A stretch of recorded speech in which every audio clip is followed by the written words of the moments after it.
Hello everyone, welcome back to my channel. Friends, मैं हूं कल्पना। तो आज मैं शेयर करने जा रही हूं जेड प्लांट के बारे में कि इसको हम समर में किस तरह से प्रिपेयर करेंगे जिससे कि हमारा प्लांट समर में बहुत ही अच्छे से ग्रो करे। तो इसकी कटिंग जो है इसको मैंने सितंबर में लगाया था और इस विंटर में इस प्लांट में अच्छी ग्रोथ नहीं होती है, इसलिए इसमें भी ग्रोथ नहीं हुई है, लेकिन कटिंग जितनी भी थी वो सारी कटिंग्स लग गई हैं।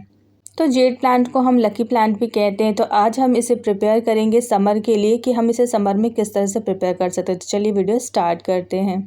तो मेरे पास जितने भी जेड के प्लांट्स थे सभी को मैं सबसे पहले एक पास रख लेती हूँ। और तो इनमें से कुछ प्लांट्स को मैंने शेप देने के लिए कोशिश की थी, मैं कुछ इसे शेप दे सकूँ। तो सबसे पहले जितने भी प्लांट थे सभी में से जो खरपतवार घासें निकल आई हैं इनको मैं रिमूव कर दूंगी। और सबसे पहले ये वाला जो प्लांट है जिसमें मैंने टूटी हुई मटकी लगा रखी थी बीच में और मैं इसे गोल सा एक शेप देना चाहती थी इस प्लांट की। सबसे पहले इसमें मैंने साइड में जो धागे बांध रखे थे ना, इन सभी धागों को काट दूंगी और मटकी को मैं बाहर निकाल देती हूँ। तो इस मटकी को लगाए हुए कम से कम 4-5 महीने हो गए थे। इस वजह से देखिए इसमें शेप जो है वो तो आ गया है गोल। तो इसलिए मटकी को अब रखना ज़रूरी नहीं है। मटकी को मैंने निकाल दिया और अब जो इसका गोल शेप है ना, इसी को मैं फिर से धागे से, जो भी धागा इसमें से निकला है उसी से मैं अच्छे से इसको फिर से गोल शेप में बांध देती हूँ।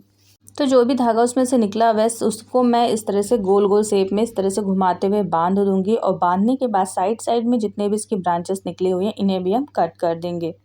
तो जेड प्लांट को अगर आप बुशी बनाना चाहते हैं और कुछ शेप देना चाहते हैं तो उसके लिए आपको क्या करना है ना, जो नीचे की जितनी लीव्स होती है ना उन सभी को कट करके हटाना ज़रूरी होता है।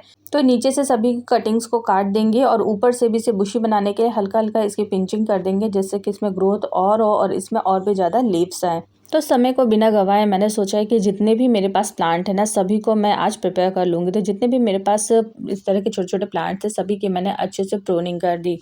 तो प्रूनिंग करने के साथ साथ मैं आपको इसकी केयर भी बता देती हूँ कि जेड का जो प्लांट होता है ना, आप इसको फुल सनलाइट में रखिए। फुल सनलाइट में ये जो प्लांट है वो बहुत अच्छे से ग्रो होता है और इसमें ग्रोथ फास्ट होती है। अगर आप इसको शेडी एरिया में रख देंगे तो इसकी जो लीव्स है ना बहुत ही जल्दी मर जाती है।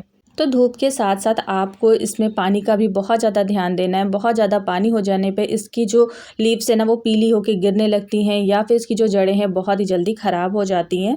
क्योंकि जेड का प्लांट जो होता है ये एक सकुलेंट फैमिली से बिलोंग करता है। क्योंकि इसकी लीव्स में ऑलरेडी पानी होता है इसलिए बहुत ज़्यादा इसे पानी देने पर ये जो प्लांट है बहुत ही जल्दी ख़राब भी हो जाता है। तो आप इस प्लांट को ज़्यादा पानी देंगे तो भी प्रॉब्लम है और कम पानी देंगे तो भी प्रॉब्लम है। कम पानी देने पर भी इस प्लांट्स की जो लीफ है उसमें पानी की कमी हो जाती है, जैसे कि जो इसकी लीव्स है ना वो सूखने लगती हैं। एक बार अगर ये प्लांट ख़राब होने लगता है फिर इसको रिकवर करना थोड़ी सी प्रॉब्लम हो जाती है, जल्दी रिकवर नहीं होता है। तो फर्स्ट आपको अपने प्लांट्स की प्रूनिंग करनी है। प्रूनिंग करने के बाद विंटर में हम अपने प्लांट्स को मैंने कुछ नहीं किया था, मतलब कि मैंने इसको छेड़ा नहीं था, बस ये जैसे प्लांट था वैसे ही रखा हुआ था।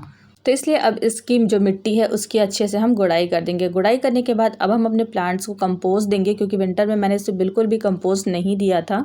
लास्ट इसको जो कंपोस्ट है वो मैंने अक्टूबर में दिया था, उसके बाद अब मैं फरवरी में दे रही हूँ इसे कंपोस्ट। तो मैंने इसे वर्मी कंपोस्ट दिया है और साथ ही साथ उसमें मैंने फंजीसाइड भी ज़रूर ऐड किया है।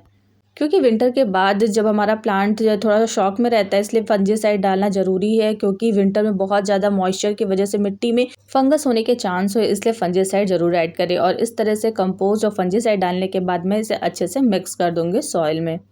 तो सेम इसी प्रोसेस से मैंने जितने और मेरे प्लांट थे सभी की मैंने गुड़ाई की। गुड़ाई करने के बाद सभी को कंपोस्ट और फंजीसाइड डाल दिया और सभी को अच्छे से फिर पानी भी दे दिया। तो इस तरह से मैंने अपने प्लांट को प्रिपेयर कर लिया और इसके बाद मैं अपने सभी प्लांट्स को फुल सनलाइट में रख दूंगी। तो इस तरह से आप भी अपने प्लांट्स को इस टाइम प्रिपेयर कर सकते हैं समर के लिए। खासतौर से जेड का जो प्लांट होता है उस प्लांट को आपको इसी तरह से प्रिपेयर करना है समर के लिए, जिससे कि आपके प्लांट में ग्रोथ भी होगी। और अगर आप बोनसाई बनाना चाहते हैं अपने प्लांट्स के तो यही टाइम है, इसको स्टार्ट कर दीजिए अपने प्लांट्स को बोनसाई बनाना। तभी आपका जो प्लांट है वो बहुत ही जल्दी और फास्ट ग्रोथ करने लगेगा। तो मैं अब इन सभी प्लांट्स को रख दूंगी फुल सनलाइट में, क्योंकि फुल सनलाइट में इसकी जो ग्रोथ है वो बहुत ज़्यादा फास्ट होती है। तो अगर आपने भी अभी तक अपने प्लांट्स को प्रिपेयर नहीं किया है तो अब आप इन्हें प्रिपेयर कर सकते हैं।